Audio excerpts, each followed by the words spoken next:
یاد رکھا نبی اکرم صلی اللہ علیہ وسلم نے. تو جب نبی اکرم صلی اللہ علیہ وسلم نے یاد رکھا, اللہ نے یاد رکھا ہے, تو مقام اور مرتبہ اونچا ہوگا یا نہیں ہوگا؟ تو یہ اہمیت ہے نصرت کی. ایک اور بات کہہ کے اپنی بات کہوں گا پھر. نبی اکرم صلی اللہ علیہ وسلم نے انصار کے سلسلے میں فرمایا, کہا کہ لا یبغضهم لا یحبهم الا مؤمن ولا یبغضهم الا منافق. انصار سے محبت وہ کرے گا جس کے سینے میں ایمان ہوگا, اور انصار سے بغض اور نفرت وہ رکھے گا جو منافق ہوگا. اور کہا اللہ اس سے محبت رکھتا ہے جو انصار سے محبت کرے, اور اللہ کے نزدیک وہ شخص مبغوض ہے, ناپسندیدہ ہے, جو انصار سے بغض اور نفرت رکھے. انصار, خاص انصار. کیوں انصار کون ہے؟ امام ابن تیمیہ رحمۃ اللہ علیہ کی کتاب ہے, خاص اسی موضوع پر میں نے ذکر کیا تھا پچھلے ہفتے, الصارم المسلول علی شاتم الرسول. نبی اکرم صلی اللہ علیہ وسلم کی شان میں گستاخی کرنے والے کے خلاف ننگی تلوار, ننگی تلوار. تو انہوں نے کہا کہ مہاجرین کا ذکر اس حوالے سے نہیں کیا نبی اکرم صلی اللہ علیہ وسلم نے, حالانکہ ہجرت بھی ایک بڑا سبب ہے کامیابی کا. نبی اکرم صلی اللہ علیہ وسلم نے انصار کا ذکر کیا اور کہا کہ ان سے محبت رکھنے والا مومن ہے, سرٹیفکیٹ. جو ان سے محبت رکھے گا اس کے ایمان کی گارنٹی ہے. تو یہ کون لوگ ہیں؟ یہ کون ہے؟ تو ان کا نام ہی انصار ہے, مدد کرنے والے. تو انہوں نے نبی اکرم صلی اللہ علیہ وسلم کی مدد کی ہے. کہا کہ مدد کرنے والوں سے جو محبت رکھیں گے وہ مومن ہیں, اور کہا جو نفرت رکھے, جو ان سے بغض رکھے, وہ کون ہے؟ منافق. منافق ہے وہ. منافق کیوں منافق ہے؟ تو ان سے نفرت کرنے کی وجہ کیا ہو سکتی ہے؟ نبی صلی اللہ علیہ وسلم کا ساتھ دینا نا. عبداللہ ابن ابی ابن سلول اگر چڑھتا تھا ان مسلمانوں سے, ان جیسے لوگوں سے, تو کیوں چڑھتا تھا؟ نبی اکرم صلی اللہ علیہ وسلم کی وجہ سے نا. تو کہا کہ جو ان سے بغض رکھے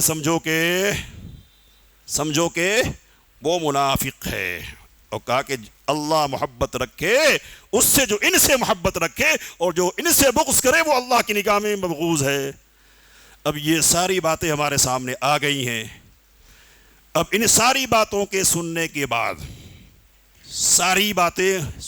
بعد کیا یہ جذبہ ہمارے سینوں میں پیدا نہیں ہوگا کہ جب بھی نبی اکرم صلی اللہ علیہ وسلم کو ضرورت پڑے ہماری, ہم آگے بڑھیں گے اور ہم نبی اکرم صلی اللہ علیہ وسلم کا دفاع کریں گے اور اس سلسلے میں پیچھے نہیں ہٹیں گے. تو اگر آگے بڑھتے ہیں, دفاع کرتے ہیں, ایمان کی علامت ہے, ایمان کی علامت ہے, زندگی کی علامت ہے. اور پیچھے ہٹتے ہیں اور حالت ایسی ہے کہ چلتا رہتا ہے, ہوتا رہتا ہے, ٹینشن کیا لینا ہے, چھوڑ دو, اس طرح کی باتیں کرنے کی کیا ضرورت ہے.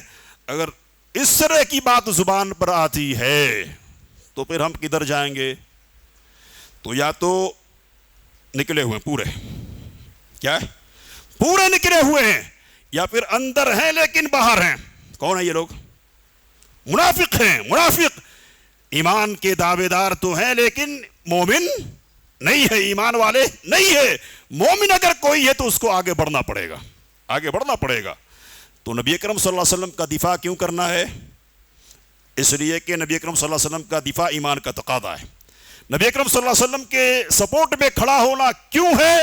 اس لیے کہ ایمان کا تقاضا ہے یہ, اور مومن کی پہچان ہے یہ, اور اس کی بنیاد پر مرتبے ملتے ہیں, مقام حاصل ہوتا ہے, اس لیے آگے بڑھیں گے. تو یہ پہلا سوال ہے جس کا جواب ہو گیا کیوں, کیسے. تو یہ بڑا مسئلہ ہے, یہ بڑا مسئلہ کیسے کریں گے. تو وقت چونکہ ہونے والا, لیکن اشارہ کر رہا ہوں, پھر انشاءاللہ تفصیل سے گفتگو کروں گا اس پر کہ حالات ہمیشہ یکساں نہیں ہوتے. پچھلے ہفتے بھی یہ بات میں نے آپ کے سامنے رکھی. تو جیسے حالات ہوں گے اور ہماری حالت جیسی ہوگی انفرادی سطح پر یا اجتماعی سطح پر, اس کے مطابق فیصلہ کیا جائے گا. استطاعت ہونا ضروری ہے کھڑا ہونے کے لیے. استطاعت سمجھ رہے نا, نماز پڑھنا فرض ہے, اور کھڑے ہو کر نماز پڑھنا فرض ہے نا, کھڑے ہو کر. لیکن ایک آدمی اگر کھڑے ہو کر نماز نہیں پڑھ سکتا تو یہ کھڑے ہونے کی جو فرضیت ہے وہ ساقط ہو جاتی ہے. تو نبی اکرم صلی اللہ علیہ وسلم کی شان میں گستاخی ہو, آپ صلی اللہ علیہ وسلم کو ہماری ضرورت پڑے اور ہم کھڑے ہوں, لیکن پاؤں ہونا چاہیے نا. اگر پاؤں نہیں ہے تو نہیں کھڑے ہو سکتے. استطاعت نہیں ہے, استطاعت نہیں ہے تو کبھی استطاعت ہوتی ہے، کبھی استطاعت نہیں ہوتی ہے۔ جب استطاعت ہوگی آگے بڑھنا پڑے گا، اور جب استطاعت نہیں ہو تو جو کر سکتے وہ کرنا پڑے گا۔ بات سمجھ رہے؟ استطاعت جیسے نماز کے لیے ضروری ہے، شرط ہے، روزے کے لیے شرط ہے، اسی طرح اس عمل کے لیے بھی استطاعت کیا ہے؟ شرط ہے۔ اور استطاعت کا مطلب کیا ہے؟ استطاعت کا مطلب یہ ہے کہ آدمی کے اندر کام کرنے کی صلاحیت بھی ہو، اور پھر اس کے بعد کے جو نتائج سامنے آنے والے ہیں، مصلحت سامنے آنے والی ہے یا خرابی سامنے آنے والی ہے، اس خرابی پر بھی اس کی نظر ہو، اچھائی حاصل ہوگی یا برائی حاصل ہوگی، فوائد حاصل ہوں گے یا برے نتائج سامنے آئیں گے، اس پر بھی غور کرنا ہے۔ امکان صرف نہیں کہ نہیں میں تو ایسا کر سکتا ہوں، تو کر تو سکتے ہیں، لیکن کرنے کے بعد کیا ہوگا، اور جو ہوگا اس کی ذمہ داری قبول کرنے کی صلاحیت ہے یا نہیں ہے، امت کے حق میں وہ کام ہوگا یا امت کے خلاف ہوگا، فرد کے حق میں ہوگا یا فرد کے خلاف ہوگا، اس کو دیکھنا ہے۔ تو مثال دے کر بات ختم کر رہا ہوں میں، انشاءاللہ بات ہوگی۔ منظر دونوں مکے کا ہے۔ سیدنا ابن مسعود رضی اللہ تعالی عنہ بیان کرتے ہیں، کہتے ہیں کہ منظر یاد آ رہا ہے مجھے، ایک دن پہلے کی بات ہے کہ اونٹ ذبح کر دیا گیا ہے، اونٹ، اس کی اوجھڑی رکھی ہوئی ہے۔ نبی اکرم صلی اللہ علیہ وسلم مسجد حرام میں تشریف لاتے ہیں اور آپ صلی اللہ علیہ وسلم نماز شروع کر دیتے ہیں۔ اشق الناس، سب سے بڑا بدبخت اس امت کا، ابو جہل کہتا ہے کہ کون ہے، کوئی ہے جو یہ ہمت کرے کہ جب محمد صلی اللہ علیہ وسلم سجدے میں جائے تو یہ اوجھڑی اٹھائے اور اس کے سر پر رکھ دے۔ حضرت ابن مسعود رضی اللہ تعالی عنہ کہتے ہیں کہ میں دیکھ رہا ہوں کہ اس قوم کا ایک بدبخت ترین شخص عقبہ بن ابی معیط اٹھ کھڑا ہوا، اور اس نے نبی اکرم صلی اللہ علیہ وسلم کے سر پر اور گردن کے حصے پر اوجھ لا کر رکھ دیا۔ بوجھ کی وجہ سے نبی اکرم صلی اللہ علیہ وسلم اب اٹھنے کی پوزیشن میں نہیں ہے۔ کہتے ہیں کہ منظر دیکھ رہا ہوں میں کہ لوٹ پوٹ ہوئے جا رہے ہیں ہنس ہنس کے، ایک کے اوپر ایک گرا جا رہا ہے۔ کیا کام کر دیا، کیا کام کر دیا۔ کہتے ہیں کہ لو کان لی منع لطرحت، اگر میرے پاس قوت ہوتی نا تو میں جا کر اس اوجھ کو نبی اکرم صلی اللہ علیہ وسلم سے ہٹا دیتا، لیکن بے بسی کی تصویر بنا دیکھتا رہا، اور یہ ہمت جٹا نہیں پایا کہ نبی اکرم صلی اللہ علیہ وسلم سے جا کر اس اوجھ کو ہٹا دوں، تو منع ہوتا میرے پاس، ہوتی میرے پاس کیا یہ۔ تو ایک تو ذاتی قوت کی بات ہوتی ہے، ذاتی قوت، اور دوسرا مطلب لکھا ہے علماء نے کہ میرا خاندان ہوتا، میرا قبیلہ ہوتا جو میری پشت پر کھڑا ہو جاتا، اگر میں آگے بڑھتا اور پھر یہ لوگ میرے خلاف اٹھ کھڑے ہوتے تو میرے پیچھے سے لوگ آ جاتے۔ تو مجھے یہ پوزیشن حاصل نہیں تھی، اس لیے بس دیکھتا رہا۔ تو دیکھتا رہا، قوت نہیں ہے نا، نہیں کیا۔ کیا نبی اکرم صلی اللہ علیہ وسلم کی طرف سے نکیر کی گئی؟ آپ صلی اللہ علیہ وسلم کی طرف سے ڈانٹ لگائی گئی کہ تم نے دیکھا اور کچھ نہیں کیا؟ نہ، کیوں؟ اس لیے کہ استطاعت نہیں تھی۔ یہ ایک منظر ہے۔ دوسرا منظر کیا ہے؟ نبی اکرم صلی اللہ علیہ وسلم موجود ہے، گستاخی کی گئی آپ صلی اللہ علیہ وسلم کی شان میں، لوگ پل پڑے۔ ایک بدبخت جس کا ذکر ابھی ہوا عقبہ بن ابی معیط کا، اس نے نبی اکرم صلی اللہ علیہ وسلم کی چادر لی اور اس کو آپ کی گردن میں پھانس دیا اور پھر سختی سے بھینچا، اس کو کھینچا، یہاں تک کہ نبی اکرم صلی اللہ علیہ وسلم کا چہرہ بالکل بدل سا گیا۔ حضرت ابو بکر صدیق رضی اللہ تعالی عنہ دوڑے ہوئے تشریف لائے، لوگوں کو دھکا دیا، ہٹایا اور کہا کہ اتقتلون رجلا ان یقول ربی اللہ، کیا تم ایک آدمی کو اس لیے مار دینا چاہتے ہو کہ وہ یہ دعوت دیتا اور کہتا کہ میرا رب اللہ ہے؟ تو میرا رب اللہ ہے یہ کہنا ایک جرم ہے ایسا کہ جس کی بنیاد پر کسی کو قتل کر دیا جائے۔ تو ابو بکر آئے، مقابلہ کیا، دھکا دیا، اور اس کے بعد جو کچھ پیش آیا وہ تو آپ سیرت میں پڑھیں گے، لیکن ہمارے سامنے اس وقت جو بات ہے وہ کیا ہے کہ سماجی اعتبار سے، قبائل کی قوت کے اعتبار سے حضرت ابو بکر رضی اللہ تعالیٰ عنہ ایک پوزیشن رکھتے تھے، استطاعت اور قدرت تھی کہ نبی اکرم صلی اللہ علیہ وسلم کا دفاع کر سکے، تو انہوں نے دفاع کیا۔ لیکن ابن مسعود رضی اللہ تعالیٰ عنہ ایک چرواہے تھے، معمولی آدمی تھے، وہ نہیں کر سکے۔ تو ایک کے پاس استطاعت تھی، کیا انہوں نے، اور دوسرے کے پاس استطاعت نہیں تھی، نہیں کیا۔ استطاعت اور عدم استطاعت کی بات سمجھ میں آ گئی. تو استطاعت ہونا چاہیے. کبھی استطاعت ہوتی ہے لیکن مصلحت نہیں ہوتی ہے. امکان ہے لیکن امکان کے بعد جو باتیں سامنے آئیں گی نا وہ باتیں ذرا اچھی نہیں ہوں گی. اس کی مثال دے کر بات ختم کر رہا ہوں میں. نبی اکرم صلی اللہ علیہ وسلم غزوہ حنین کے بعد مال تقسیم کر رہے ہیں. تو آپ نے تقسیم کرتے ہوئے نبوی فراست کی بنیاد پر اور تالیف قلب کے مقصد کو سامنے رکھتے ہوئے کچھ لوگوں کو بہت زیادہ دیا. تو عیینہ بن حصن ہے 100 اونٹ دیے. اسی طرح اور لوگ ہیں کہ جن کو بہت بہت دیا.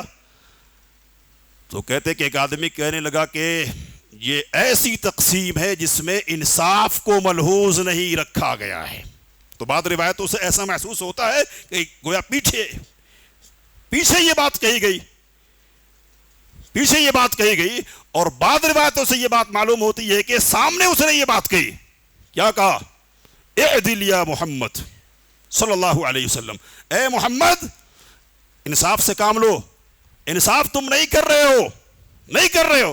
تو ابن مسعود رضی اللہ تعالیٰ عنہ کی روایت ہے جس سے یہ بات معلوم ہوتا ہے کہ پیچھے بات کہی گئی ہے.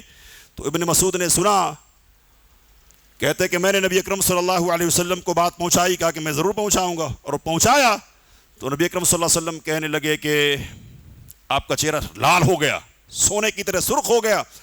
کہتے کہ پھر کہنے لگے کہ اللہ موسیٰ علیہ السلام پر رحم فرمائے، لقد اوذی اکثر من ھذا، ان کو تو اس سے بڑھ کر تکلیف پہنچائی گئی، بڑی تکلیفیں دی گئی ہے. کہتے ابن مسعود رضی اللہ تعالی عنہ کہ میں نے کہا کہ اب آئندہ کوئی بات نبی اکرم صلی اللہ علیہ وسلم کو نہیں پہنچاؤں گا جس سے آپ صلی اللہ علیہ وسلم کو تکلیف ہو. تو یہ ایک روایت ہے. دوسری بات میں کہ سامنے کہا. تو جب سامنے کہا نا تو حضرت عمر رضی اللہ تعالی عنہ سامنے آئے.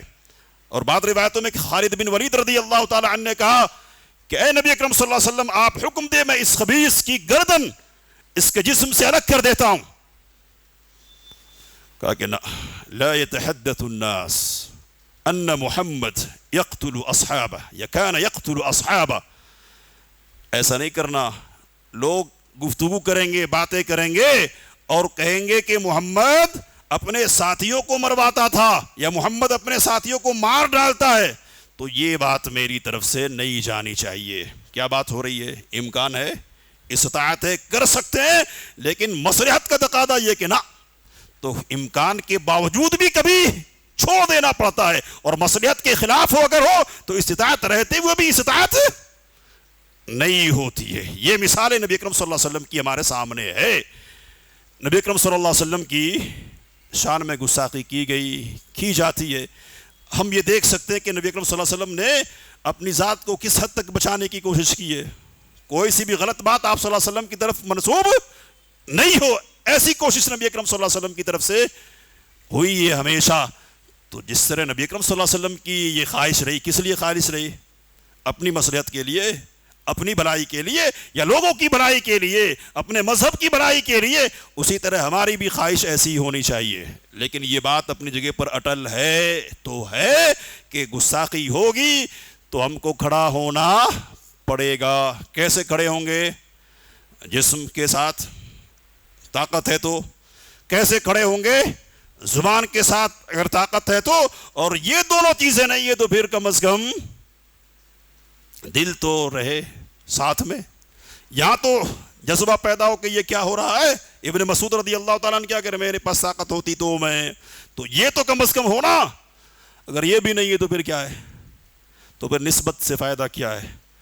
اور محبت تو آگے کی چیز ہے جس کے بارے میں سوچا بھی نہیں جا سکتا ہے. تو کھڑا ہونا چاہیے. لیکن کیسے کھڑے ہوں گے؟ انشاءاللہ اس پر ہم گفتگو کریں گے. اللہ سے دعا کہ جو باتیں کہی گئی ہیں ان سے فائدہ اٹھانے کی توفیق عطا فرمائے.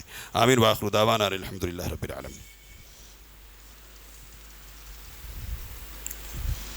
ان الحمد لله نحمده ونستعينه ونستغفره ونعوذ بالله من شرور انفسنا ومن سيئات اعمالنا من يهده الله فلا مضل له ومن يضلله فلا هادي له وأشهد أن لا إله إلا الله وحده لا شريك له وأشهد أن محمدا عبده ورسوله أما بعد فأعوذ بالله من الشيطان الرجيم بسم الله الرحمن الرحيم إن الله وملائكته يصلون على النبي يا أيها الذين آمنوا صلوا عليه وسلموا تسليما اللهم صل على محمد وعلى آل محمد كما صليت على إبراهيم وعلى آل إبراهيم إنك حميد مجيد اللهم بارك على محمد وعلى آل محمد كما باركت على إبراهيم وعلى آل إبراهيم إنك حميد مجيد اللهم انصر من نصر دين محمد صلى الله عليه وسلم واجعلنا منهم واخذل من خذل دين محمد صلى الله عليه وسلم ولا تجعلنا منهم آمين عباد الله رحمكم الله إن الله يأمر بالعدل والإحسان وإيتاء ذي القربى وينهى عن الفحشاء والمنكر والبغي يعظكم لعلكم تذكرون اذكروا الله يذكركم وادعوه يستجب لكم ولذكر الله تعالى أولى وعز وتم وأكبر